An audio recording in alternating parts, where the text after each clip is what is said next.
So they don't see us the people, the civilians, and they don't have enough training like to love people and to work for the people. And some people say that they doubt that they may use some drug while doing the crime. Like, I'm Rosy and I'm from Myanmar, so where a lot of trouble has been occurring. Yeah. And currently, actually I am a communist staff before the coup. These days I have been spending my time doing the strike as much as I can, joining the protest or any action that against the military.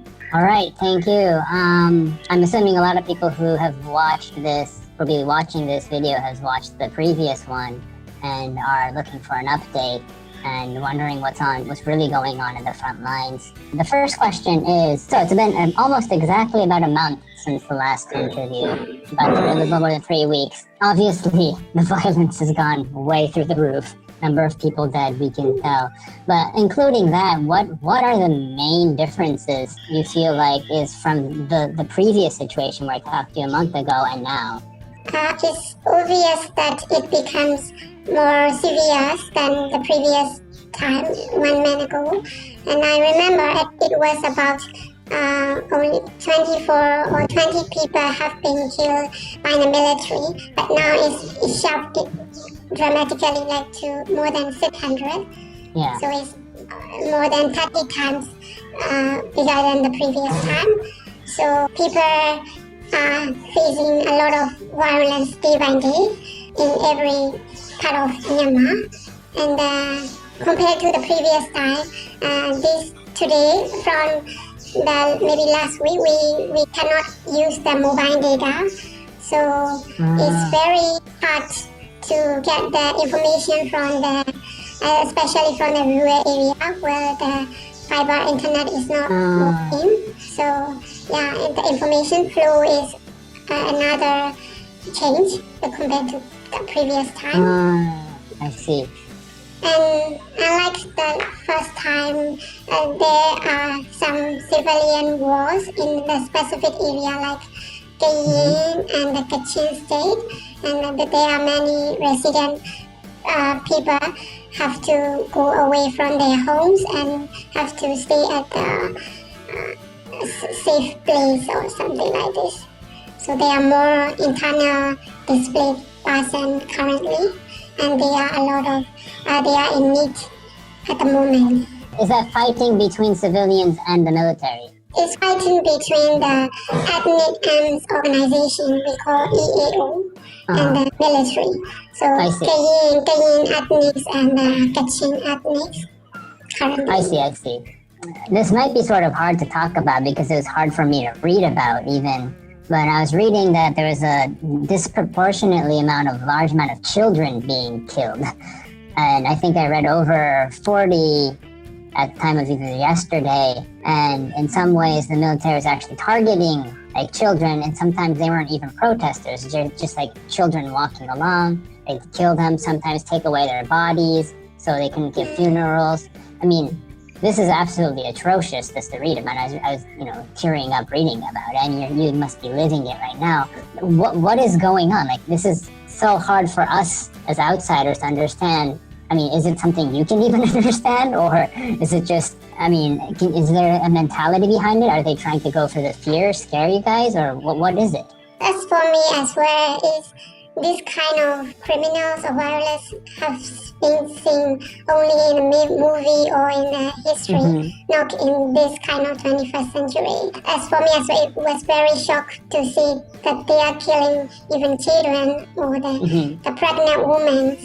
Yeah. I think the reason would be they have been brainwashed for many years in the military under the maybe fascist ideology. In their military school, they have to follow the junior instruction. And I think they are getting used to seeing that kind of crime in their school. And most of the So yeah, soldiers, we think they are not well educated. Most are homeless. So it can be because of the enrollment criteria is not strong enough, I think. I see. So I mean, it's literally a situation where they're not looking at these protesters as people anymore. It's just, boss says take fire, you just shoot. Is what it is. Yeah, so they don't see us the people, the civilians, and they don't have enough training like to love people and to work for the people. And some people say that they doubt that they may use some drug while doing the crime, because their eyes are very red and not like the human beings. Wow. So they're being drugged to do it obviously in a state of, they're not sober, obviously, is what it is. They're on something. But I haven't seen any evidence, like just some people are saying that. I see. Wow, I mean, it must be, yeah. I mean, I was shocked last time. This time I'm even more shocked. So, I mean, obviously this brings up a lot of different questions from my side, I mean, along with the ones I previously posted to you. But, I mean, again, so what is the feeling on the front lines now? Is it more despair? How do you keep on going right now? And what is it like to be on the front lines? And what's the feeling of the everyday sort of protester? Yeah, we saw the news that many have been killed or arrested brutally by the terrorists. We are it's very hard to keep our mental balance at that time, and but we are still trying to do the revolution or to do the protest in our own ways, even though there are some cases they are arresting the people. So the people are doing the protest in their around their areas and in several ways, like in some cases, like the people less protest, or they are doing innovative ways to show their feelings and to do the revolution. So from one side we are very sorry to see the fallen heroes, but on the other side we are still trying to fight the terrorists in our own ways as much as we can.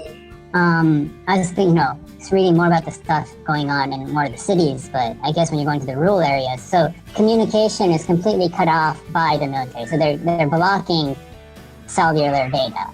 Mobile data, yeah. And even for the fiber internet, we have to use only in the daytime, from 9 a.m. to 1 a.m.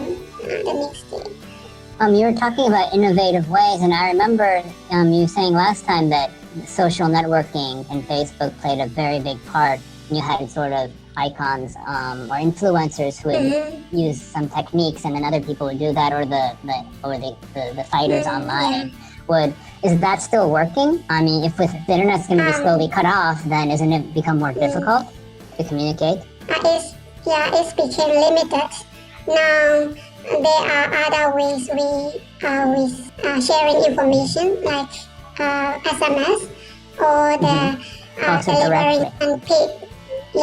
delivering some poster or the paper in the market, and or mouth-to-mouth information in between our neighbors. Like, for example, we need to clap today. Yesterday we do the clap campaign at the 5 p.m. on the 5th April. Like this kind of action we are sharing, like this SMS or the paper sharing or the mouth-to-mouth information sharing, like this. I see. So, I mean, you're going into all the analog tactics that you have to keep on fighting. Wow.